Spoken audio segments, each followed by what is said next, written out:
بھی صوفی فائل بننی چاہیے. کشمیر فائل کے ساتھ جو ہے ایک صوفی فائل بھی بننی چاہیے. وہاں بھی ہم بہت مارے گئے ہیں پر ہمارا کسی ذکر نہیں ہے. انصاف کے ساتھ ہے ہم، کبھی ہم ظالموں کا ساتھ نہیں دیتے. اگر کسی نے ظلم کیا ہے تو ہم اسے ظالم کہیں گے، مظلوم کو ہر حال میں مظلوم کہیں گے. میرے گھر میں امن ہو، میرے گھر میں شانتی ہو اور میرا گھر ترقی کرے. میرے گھر میں IAS ہوں، میرے گھر میں IPS ہوں، میرے گھر میں ڈاکٹر ہوں، میرے گھر میں انجینئر ہوں، میرے گھر میں ایسے لوگ ہوں جو میرے ملک کو سپر پاور بنانے میں اپنی حصہ داری رکھیں.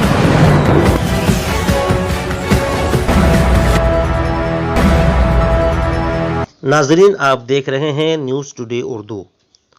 ملک کے موجودہ حالات سب کے سامنے آیا ہیں.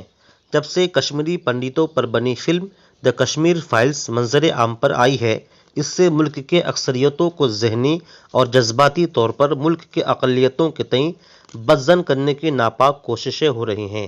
ان سب باتوں کو پیش نظر رکھ کر آل انڈیا علماء مشائخ بورڈ کے صدر و ورلڈ صوفی فورم کے چیئرمین حضرت سید محمد اشرف اشرفی جیلانی کچشوی نے ایک پریس کانفرنس منعقد کی، جس میں انہوں نے کہا کہ کشمیر فائلز کے ساتھ ساتھ صوفی فائلز بھی بننی چاہیے. اس ملک میں ملک کے صوفیوں کے ساتھ بھی ظلم ہوا ہے. انہوں نے کہا کہ ہم انصاف کے ساتھ ہیں، کبھی ہم ظالموں کا ساتھ نہیں دیتے. حجاب معاملے پر تبصرہ کرتے ہوئے حضرت سید محمد اشرف کچشوی نے کہا کہ حجاب کو لے کر بھید بھاؤ کیا گیا ہے، کیونکہ ایک طرف جہاں حجاب سے روکا جا رہا ہے تو وہیں دوسری طرف دوسروں کو ان کے مذہبی شعار کے ساتھ اسکولوں میں داخلے کی اجازت ہے. اس کے علاوہ بھی حضرت سید محمد اشرف کچشوی نے کئی معاملے پر تبصرہ کیا ہے.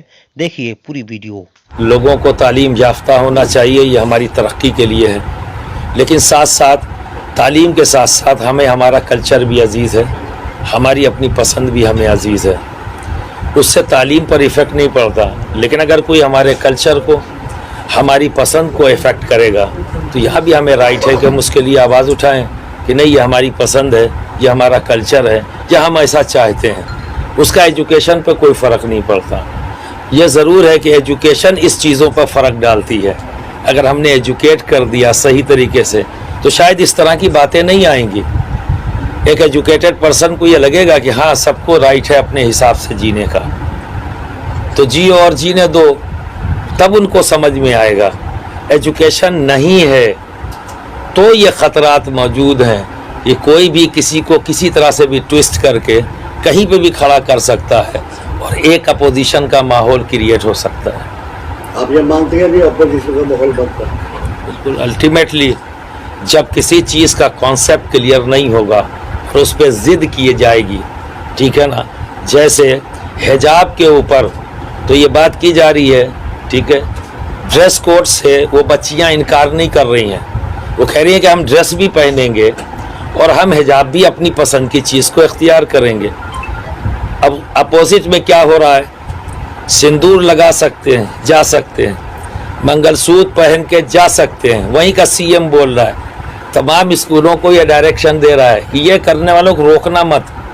تو کہیں نہ کہیں ڈسکرمنیشن آ گیا نا. ٹھیک ہے، وہ ان کی پسند ہے، کوئی آبجیکشن نہیں ہے کہ اپنے کلچر اور اپنی پسند کے مطابق اگر کوئی چیز ہم اختیار کر رہے ہیں تو اس میں کوئی رکاوٹ نہیں ہونی چاہیے. سمویدھان ہمیں اس چیز کی اجازت دیتا ہے. ڈسکرمنیشن سے ہمارا سمویدھان روکتا ہے. ڈسکرمنیشن نہیں ہونا چاہیے ایٹ اینی کاسٹ. سمویدھان کو بچانے کے لیے ہمیں بولنا پڑے گا.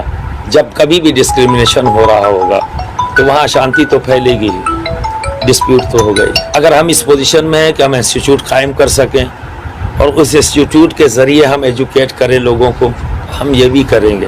لیکن ہم اگر اس حالت میں نہیں ہیں تو ہم بچوں کو ایڈاپٹ کریں گے، غریب بچوں کو جن کے ماں باپ انہیں نہیں پڑھا سکتے اور نہ پڑھا پانے کی وجہ سے وہ ان سے کام لے رہے ہیں، 2 روٹی کے انتظام کرنے کے چکر میں ان کو لگا دیا. تو ہم ایسی جگہوں کو پن پوائنٹ کریں گے کہ نہیں، یہ بچہ ہے اور صرف اس وجہ سے نہیں پڑھ سکتا کیونکہ اس کے ماں باپ کے پاس پیسہ نہیں کہ پڑھا سکے.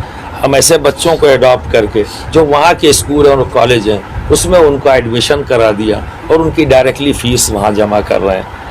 یہ اس پر بھی ہم ان کو جو ہے ایجوکیٹ کریں گے، اس لیول پر بھی اویئرنیس پیدا کریں گے